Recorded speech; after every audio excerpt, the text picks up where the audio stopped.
नमस्कार, बहुत स्वागत है आपका। आप देख रहे हैं भाग्य चक्र और मैं हूं आपके साथ शैलेंद्र पांडे।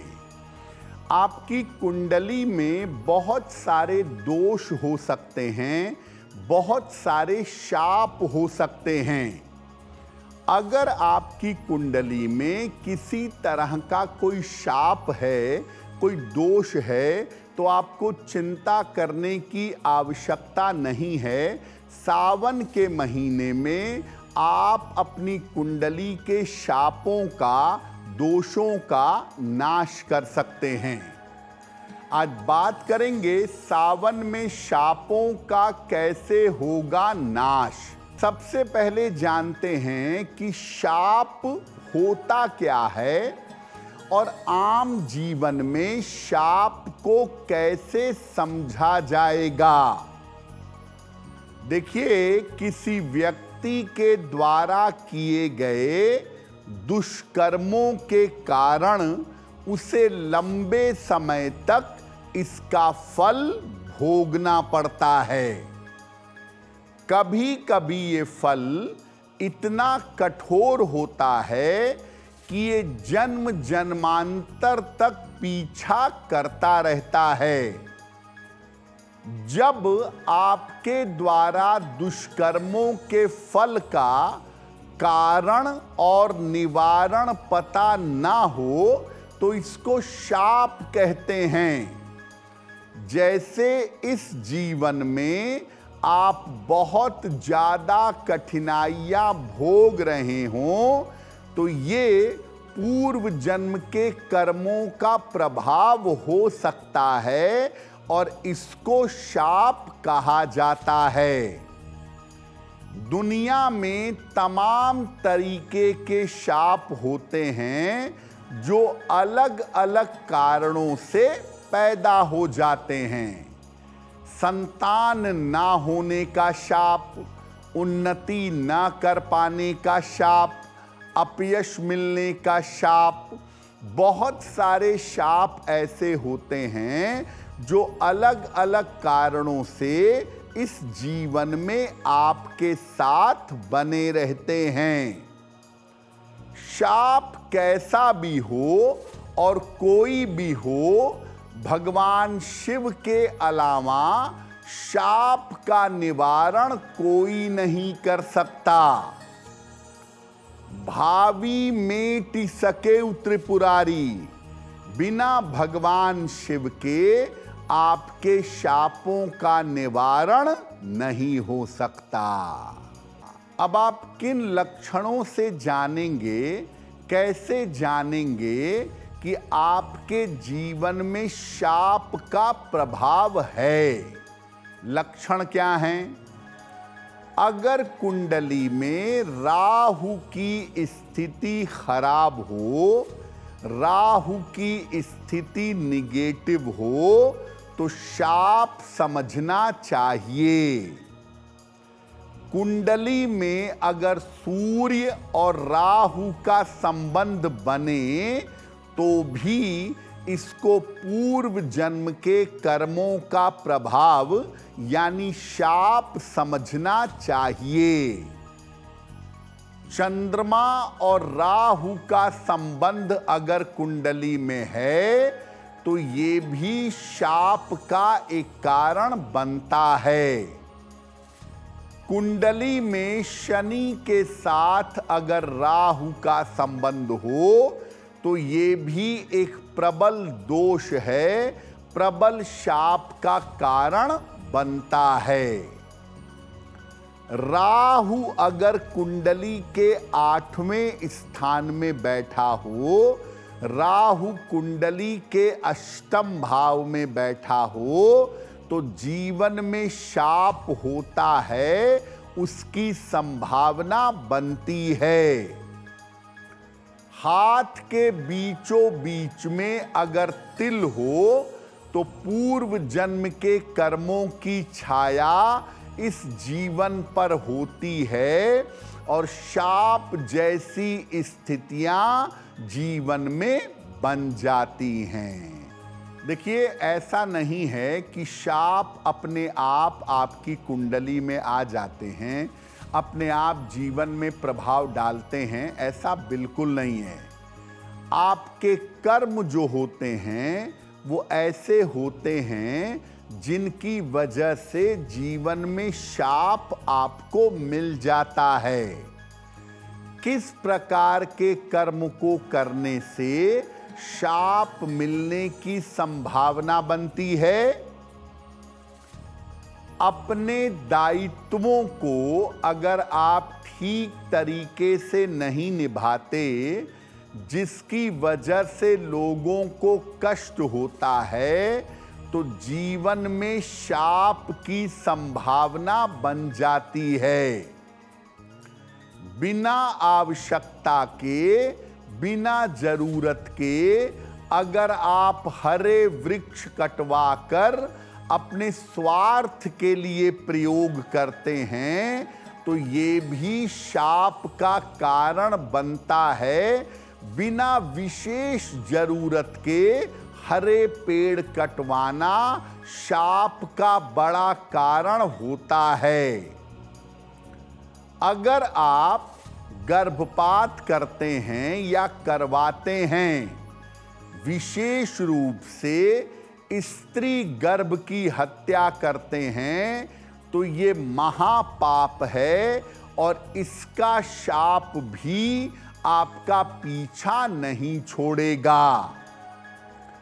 अपनी पत्नी या पति के साथ या मित्र के साथ अगर आप छल करते हैं, उनको धोखा देते हैं, तो जीवन में एक बड़ा शाप आपके पास आ सकता है और ये बड़ा शाप आपको जीवन में मुश्किल में डाल सकता है।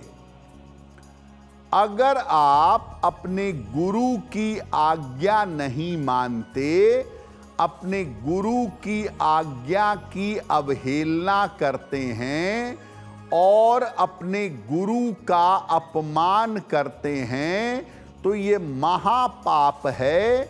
इसका प्रभाव इस जन्म में और अगले जन्म में शाप के रूप में आपको झेलना होगा। गुरु आपको हर तरह की मुश्किल से, हर तरह के शाप से बचा सकते हैं, लेकिन जब आप अपने गुरु की आज्ञा नहीं मानते, तो शाप आपके पीछे लग जाता है और पूरे जीवन को छिन्न भिन्न कर देता है। अगर आपके कर्मों की वजह से जाने अनजाने आपके जीवन में शाप आ गया, तो इसका निवारण क्या है? इसको दूर कैसे करें? अगर आपने अपने दायित्व ठीक से न निभाए हों, तो आगे से अपने दायित्व ठीक तरह से निभाइएगा। सावन में अस्पताल में दवाइयां बांटिए और जितना संभव हो रोगियों की सेवा करिए। अगर आपने हरे वृक्ष कटवाए हैं, तो सावन में लंबी आयु तक रहने वाले बहुत सारे वृक्ष लगवाइए। पीपल, बरगद, नीम, आम, इसके बहुत सारे पौधे आपको सावन में लगाने चाहिए। अगर गर्भपात किया या करवाया है, स्त्री गर्भ को हटाया है, तो किसी ज्योतिर्लिंग में या शिवालय में जल और बेलपत्र अर्पित करिए और जितना संभव हो शिव अपराध क्षमा स्तोत्र, शिव अपराध क्षमा स्तोत्र का पाठ करिए। निर्धन लड़कियों के विवाह की जिम्मेदारी लीजिए और अपनी सामर्थ्य के अनुसार बालिकाओं का विवाह करवाइए। अगर आपने अपने गुरु की आज्ञा की अवहेलना की है तो गुरु से नियमित रूप से क्षमा याचना करिए और दूसरे लोगों को ज्ञान और मुक्ति का मार्ग दिखाइए। याद रखिए कि अगर आपकी कुंडली में शाप है तो वो आपके कर्मों से और भगवान शिव की कृपा से ही दूर हो सकता है। आपके अपने शुभ कर्मों से और भगवान शिव की कृपा से इस तरह के पाप और शापों का नाश होगा। अब आपको बताते हैं एक ऐसे मंत्र के बारे में जिसको आपको रोज सुबह और रोज शाम को पढ़ना चाहिए। इस मंत्र को पढ़ने से पापों का प्रायश्चित होता है। मंत्र देखिए स्क्रीन पर।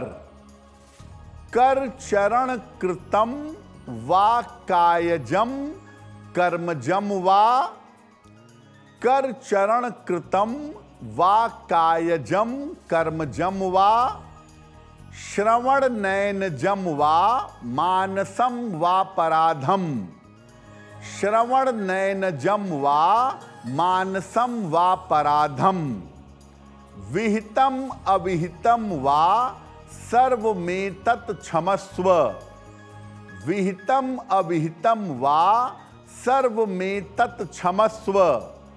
जय जय करुणाब्धे श्री महादेव शंभो, जय जय करुणाब्धे श्री महादेव शंभो। इस श्लोक में कहा गया है हाथ से, पैर से, नेत्र से, वाणी से जो भी पाप या अपराध हुए हैं, आंखों से जो अपराध हुए हैं, जो मुझे ज्ञात हैं, जो मुझे ज्ञात नहीं हैं, ऐसे जो भी अपराध हुए हैं, हे प्रभु, हे भगवान शिव, मेरे उन अपराधों और पापों को क्षमा कीजिए। अब वक्त हो गया है ऐसा क्यों का। ऐसा क्यों में हम आपके मन और जीवन से जुड़ी हुई तमाम जिज्ञासाओं का समाधान करने का प्रयास करते हैं।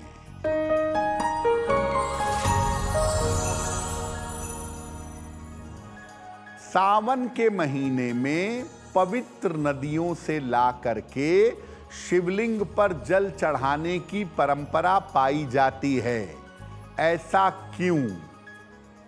देखिए, ऐसी मान्यता है कि सावन के महीने में समुद्र मंथन हुआ था और उससे सबसे पहले विष निकला था और उसका पान भगवान शिव ने किया था।